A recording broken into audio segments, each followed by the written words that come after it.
ये आप लोग के लिए बेसिक मैथमेटिक्स में पढ़ाता हूँ। बेसिक मैथमेटिक्स इंपॉर्टेंट है और वो ऐसे क्वेश्चन बताता हूँ कि जो आप लोग को अगर समझ लेंगे तब प्रॉब्लम्स नहीं होगी मैथमेटिक्स पढ़ने में। ठीक, उनको एक लप्पड़ मार देंगे तो मैं मार दूंगा उनको बोल रहा हूं, उनको टेक लेके बैठे सुबह जूता उठा के मारूंगा अभी। हाथ नीचे देखिए क्या करना बेटा, क्वेश्चन क्या है, write 5 equivalent fraction to, 5 equivalent fraction बताना है। किसके, ये फ्रैक्शन ही तो है, ये क्या है, फ्रैक्शन है, जिसमें न्यूमरेटर और डिनोमिनेटर वो क्या कहलाता है, फ्रैक्शन कहलाता है। जो न्यूमरेटर और डिनोमिनेटर के फॉर्म में वो क्या कहलाता है, फ्रैक्शन। इसके 5 इक्विवेलेंट फ्रैक्शन बताने, 5 इक्विवेलेंट फ्रैक्शन। इक्विवेलेंट का मतलब क्या, इक्वल, इक्वल फ्रैक्शन बताने। कैसे होता है तो देखना बेटा, क्या करते हैं, 5 इक्विवेलेंट फ्रैक्शन बताने हैं तो ध्यान देना, इधर क्या करेंगे बेटा, जैसे 2/7 है, इसमें पहले 2 से सेम नंबर से मल्टीप्लाई करोगे न्यूमरेटर और डिनोमिनेटर में तो वैल्यू चेंज नहीं होता। तो ठीक, पहले 2 से करेंगे तो 2 जा 4 और 2 7 जा 14। फिर सेम 2/7 में ही किससे करेंगे, 3/3 से, तो 2 3 जा 7 3 जा, ऐसे ही फिर 2/7 में किससे करेंगे, 4 से, 4/4, 2 4 जा और 2 4 7 जा, फिर 2/7 में किससे करेंगे, 5 से, ठीक, 5/5 से क्या आएगा, 2 5 जा और 7 5 जा, ठीक, कितने हुआ, 1 2 3 4। एक और निकालना है बेटा, एक और यही कर रहा हूं देखना, 2/7 में किससे मल्टीप्लाई करूंगा, 5 तक कर दिया हूं, किससे करूंगा, 6/6 से, 2 6 जा और 7 6 जा 42। कहोगे इधर दिख तो अलग अलग रहा है, अलग ही अलग है ना, लेकिन ये क्या है, 2/7 के इक्वल है। कहोगे कैसे, कैसे देखना बेटा, इधर कैसे इक्वल है, ध्यान से देखना। अगर इसको हम काटें, दोनों 2 की टेबल में आता है, 2 की टेबल में नहीं तो 6 की टेबल में। देखो 6 की टेबल में 6 2 जा 12 और 6 7 जा 42, 6 7 जा क्या आया, 2/, आया कि नहीं आया, ये क्या है, इक्विवेलेंट फ्रैक्शन है, किसका, हाँ 2/7 का इक्विवेलेंट फ्रैक्शन। समझ आ रहा है।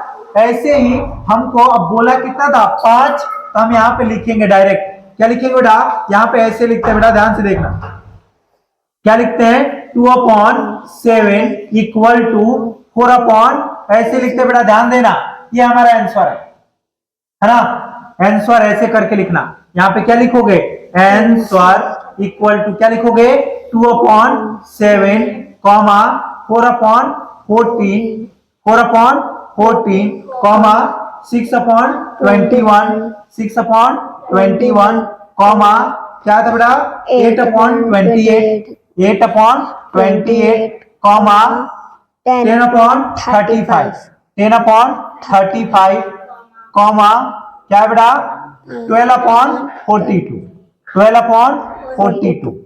ठीक ना बेटा, ये देखो, ये हमारा क्वेश्चन का इसका प्रॉपर हमारा आंसर यहाँ पे आया है 1 लाख। लेकिन ये पूरा स्टेप्स होता है उसको सॉल्व करने का, और बेटा मैं डायरेक्ट भी करा देता, मैं डायरेक्ट आपको लिखवा देता, लेकिन क्या होता है, मैंने देखा भी ये सेम क्वेश्चन डीपीएस के क्लास 4th में पूछा गया। ठीक, आप किस क्लास में हो, 4th में, ठीक ना, लेकिन हमारा जो है एमपी बोर्ड से स्कूल है और छोटा स्कूल है एकदम। हम फीस कितनी है हमारी, 10 से 20,000 के बीच में, और डीपीएस की फीस कितनी होगी, 1 लाख से 2 लाख के बीच में। हम भी यही पढ़ा रहे हैं, वो भी यही पढ़ा रहे हैं, लेकिन बस पढ़ाने का फर्क होता है बेटा, और उनके पास फैसिलिटी अच्छी होती है। उनके पास बच्चे जो होते हो क्या होते हैं, जिनकी इनकम स्रोत अच्छी होती है, उनके बच्चे वहां पे जाते हैं। तो ऐसा तो है नहीं कि आप, अगर हम मिडिल फैमिली है यार, गरीब है, तो हम नहीं पढ़ सकते। हम पढ़ा आपको सेम वही चीजें रहे हैं, और इसी मेथड से वहां पे भी कराया जाता है, सेम मेथड में आपको यहाँ पे बताना, समझ रहा है। तो समझने में क्या दिक्कत है, करने में क्या दिक्कत है, समझ रहा बेटा। तो ऐसे आपको सॉल्व करना है। ठीक, नेक्स्ट क्वेश्चन ध्यान देना बेटा, ये देखो 9/11 इधर कर रहा हूं, ध्यान से देखना, इसका हम क्या निकालेंगे बेटा, इक्विवेलेंट फ्रैक्शन। इक्विवेलेंट फ्रैक्शन कैसे निकालेंगे, तो ऐसे लाइन खींच रहा हूं पहले, फिर देखो हम क्या करेंगे, पहले 9/11 में किससे मल्टीप्लाई, 2 से, पहले 2 से, क्योंकि 9/11 में 1 से करेंगे तो वही आ जाएगा, तो 1 से करने का कोई मतलब नहीं है, किससे करेंगे, पहले 2 से, फिर 3 से, फिर 4 से। मन करे तो तुम्हें कोई भी बड़ा से बड़ा नंबर ले लो, लेकिन मल्टीप्लाई करने में दिक्कत होगा, इसीलिए हम कहां से स्टार्ट करते हैं, 2 3 4 5 6। अगर यहाँ 5 बोल रहा है तो पहले 2 से करेंगे, 3 से करेंगे, 4 से करेंगे, 5 से करेंगे, 6 से करेंगे। अगर 6 बोलता तो 7 से भी करते हैं, अगर 7 इक्विवेलेंट बोलता तो 8 से भी करते हैं, समझ रहा है। और जिससे भी मल्टीप्लाई करेंगे न्यूमरेटर और डिनोमिनेटर दोनों में करेंगे, तो क्या हो जाएगा बेटा, 9 2 जा 18 और 11 2 जा 22। ऐसे ही देखना बेटा, छोटा छोटा थोड़ा सा लिखूंगा तो जल्दी हो जाएगा, ठीक। 9/11 किससे करूंगा, 2/2 से, 9 2 जा 18 अपॉन में 22। 9/11 किससे करूंगा, 3 से, 9 3 जा 27 अपॉन में 11 3 जा 33। 9/11 किससे करूंगा मल्टीप्लाई बेटा, 4/4 से, 9 4 जा 36 अपॉन में 44, 11 4 जा 44। 9/11 किससे मल्टीप्लाई करूंगा, 5/5 से, 9 5 जा 45 और नीचे क्या जाएगा 55, 11 5 जा 55। 9/11 इंटू 6/6, 9 6 जा 54 अपॉन में 11 6 जा 66। समझ आ रहा बेटा। अब इसको हमको क्या करना है, आंसर बस लिख के यहाँ पे लिख दूं क्या, इधर देखो, इधर यहां लिखूंगा आंसर, ठीक, ध्यान देना, इधर कर दे रहा हूं, थोड़ा सा आपको दिखे अच्छे से, ठीक, देखना आंसर। हमें ये इसका क्या है, इक्विवेलेंट फ्रैक्शन है, तो हम इसको एक लाइन में लिखूंगा, क्या लिखूंगा, 9/11 इक्वल टू 18/22, ठीक। फिर क्या लगाऊंगा, कॉमन है, इक्विवेलेंट ही लगाते जाओ, क्योंकि इक्वल है तो इक्विवेलेंट, इक्वल का साइन लगाएंगे। फिर क्या आएगा बेटा, 27/33 इक्वल लगा रहा हूं बेटा, देखना, इक्वल टू, फिर अपॉन का साइन, फिर इक्वल टू, अपॉन का साइन, फिर इक्वल टू, फिर अपॉन का साइन। ये देखो 9 का टेबल लिखते जाओ, 9 2 जा 80, 9 3 जा 27, 9 4 जा 36, 9 5 जा 45, 9 6 जा 54, लिख रहा है। ऐसे 11 का टेबल लिखते जाओ, 33 44 55 66, यही देख लो आया, देख लो, मैं डायरेक्ट ये लिखवा देता, लेकिन आपको समझ में आए कि कहां से आ रहा है, इसलिए मैं प्रॉपर उसको मल्टीप्लाई करके दिखा रहा हूं, समझ आ रहा है। ये होता है इक्विवेलेंट फ्रैक्शन। क्या होता है, इक्विवेलेंट फ्रैक्शन।